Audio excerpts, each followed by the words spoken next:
सुप्रभात बच्चों।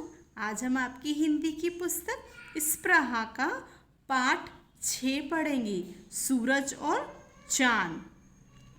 अच्छा, मुझे ये बताइए कि आसमान में आपको क्या क्या दिखाई देता है। आसमान में हमको सूरज, चांद और बादल दिखाई देते हैं। अच्छा, सूरज किस दिशा से उगता है? सूरज पूर्व दिशा से उगता है।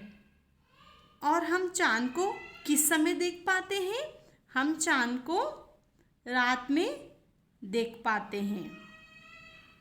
तो आज हम इस कहानी में सूरज और चांद के बारे में पढ़ेंगे। हजारों वर्ष पहले की बात है। उस समय सूरज और चांद दोनों धरती पर ही रहा करते थे। उनका सबसे प्यारा मित्र था जल अर्थात पानी। सूरज और चांद प्रायः छुट्टियों के दिनों में जल से मिलने जाया करते थे। जल उनकी मेजबानी में कोई कमी नहीं रखता था। जल उन्हें स्वादिष्ट व्यंजन बनाकर भी खिलाता था। एक दिन सूरज ने चांद से कहा, मित्र, हम भी बड़े अजीब हैं। हम दोनों जल के यहाँ जाते तो हैं, लेकिन उसे कभी अपने घर नहीं बुलाते। चांद ने तुरंत कहा, तो क्यों न हम उसे इस रविवार को अपने घर आने का निमंत्रण भेज दें। अगले दिन सूरज और चांद जल को अपने घर आने का निमंत्रण देने गए। दोनों ने जल को अपने घर आने का निमंत्रण दिया। यह सुनकर जल बोला, मित्रों, मैं अकेला तो हूँ नहीं, मेरे संरक्षण में तो बहुत सारे जीव जंतु पलते हैं। इसीलिए मैं जहाँ भी जाता हूँ उन्हें भी अपने साथ ले जाता हूँ, नहीं तो ये सारे जीव जंतु जीवित नहीं रहेंगे। यदि मैं उन सबको लेकर तुम लोगों के यहाँ आया तो तुम्हारे लिए बड़ी परेशानी हो जाएगी। तुम्हारा घर तो छोटा है। सूरज ने मुस्कुराते हुए जवाब दिया, मित्र, तुम चिंता मत करो, मैं बड़ा घर बनवाऊंगा। इस कहानी में सूरज, चांद और जल तीनों के बारे में दिया गया है कि हजारों साल पहले की बात है, जब सूरज और चांद धरती पे ही रहते थे और उनका एक दोस्त था जिसका नाम जल या पानी था। और ये तीनों आपस में मिलके रहते थे।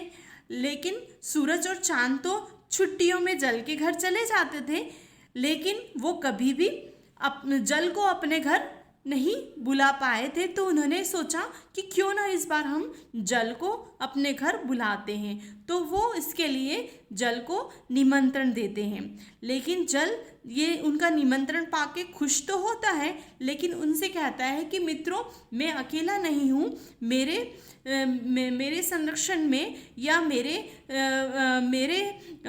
पास और भी बहुत सारे जीव जंतु रहते हैं, मेरे साथ रहते हैं। और अगर तुम्हारे घर अकेला आया तो वो सारे मारे जाएंगे। तो अगर तुम्हें परेशानी ना हो तो मैं उनको अपने साथ में ला सकता हूँ, लेकिन तुम लोगों का घर तो बहुत ही छोटा है। तो इसके जवाब में सूरज ने मुस्कुराते हुए जवाब दिया कि तुम चिंता मत करो, जब मैं बड़ा घर ले लूँगा तब फिर तुम हमारे घर पे छुट्टियाँ मनाने के लिए आना।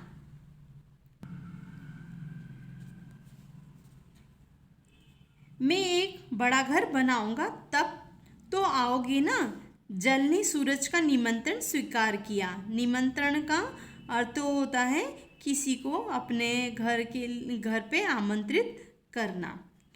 कुछ समय बाद सूरज ने एक बड़ा सा घर बनाया। जब घर बनकर तैयार हो गया तब सूरज ने जल को अपने घर बुलाया। जल अपने साथ रंग बिरंगी मछलियों और दूसरे जीवों को लेकर सूरज के घर पहुंचा।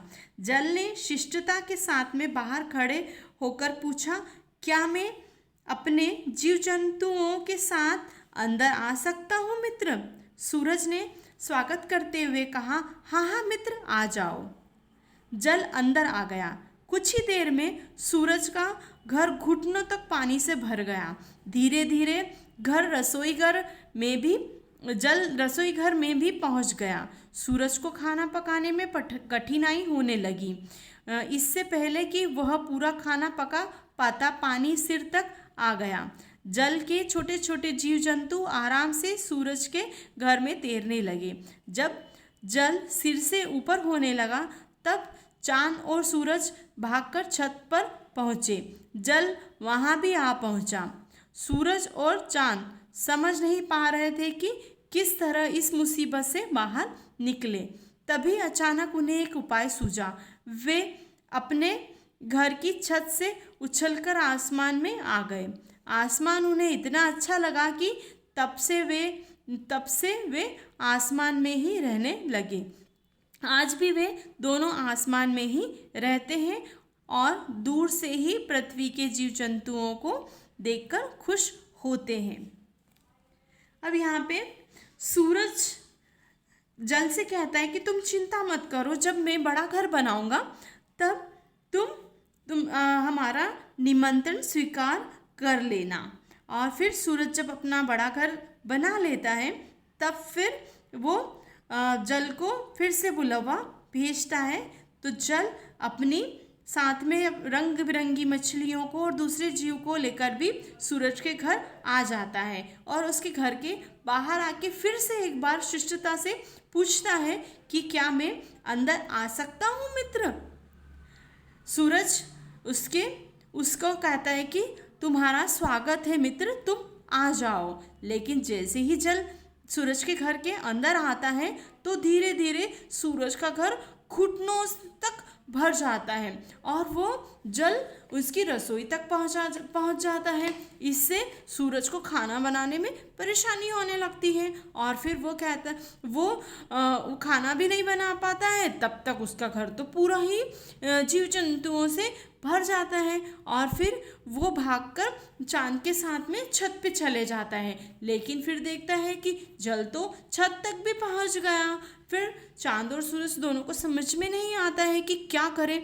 तो वो उछलकर और आसमान में छत से उछलकर आसमान में चले जाते हैं और फिर उनको आसमान इतना अच्छा लगता है कि वो दोनों आसमान में ही रहने लगते हैं और दूर से ही जीव जंतुओं को पृथ्वी पर देख के खुश होते हैं। हमने इस पाठ में क्या सीखा? हमने ये सीखा कि सूरज, चांद और जल बहुत अच्छे मित्र हैं। सूरज और चांद आसमान में रहते हैं, जल पृथ्वी पे रहता है। ये तीनों पृथ्वी के सभी प्राणियों की सहायता करते हैं और उन्हें संरक्षण भी प्रदान करते हैं। जल विभिन्न प्रकार के जीव जंतुओं को संरक्षण देता है। इसी प्रकार सूरज दिन भर हमें रोशनी और ऊर्जा देता है, जिससे हम विभिन्न प्रकार के कार्य कर पाते हैं। और वही चांद भी हमें रात में रोशनी और शीतलता प्रदान करता है। तो इस पाठ में हमने क्या सीखा कि सूरज, चांद और जल बहुत अच्छे मित्र हैं और सूरज और चांद तो आसमान में रहते हैं, लेकिन जल पृथ्वी पर रहता है और ये तीनों ही सभी प्राणियों की मदद करते हैं और उन्हें अपने यहाँ पर संरक्षण देते हैं। जल सभी जीव जंतुओं को अपने अंदर समाहित करके उनको संरक्षण देता है और उसी तरह सूरज दिन भर हमें रोशनी और ऊर्जा प्रदान करता है और चांद हमें रात में रोशनी और शीतलता देता है। आइए इस पाठ में कुछ कठिन शब्द आए हैं, उन्हें भी जान लें। अर्थात का अर्थ है यहाँ पे यानी या की। स्वादिष्ट का अर्थ होता है स्वाद से भरा। निमंत्रण मीन्स होता है आदर सहित बुलाना। कठिनाई का अर्थ होता है मुश्किल से। मेहनमानी अर्थ होता है मेहमानों का अच्छी तरह से सत्कार करना। व्यंजन का अर्थ होता है भोजन और पकवान। शिष्टता का अर्थ होता है नम्रता और शालीनता। धन्यवाद।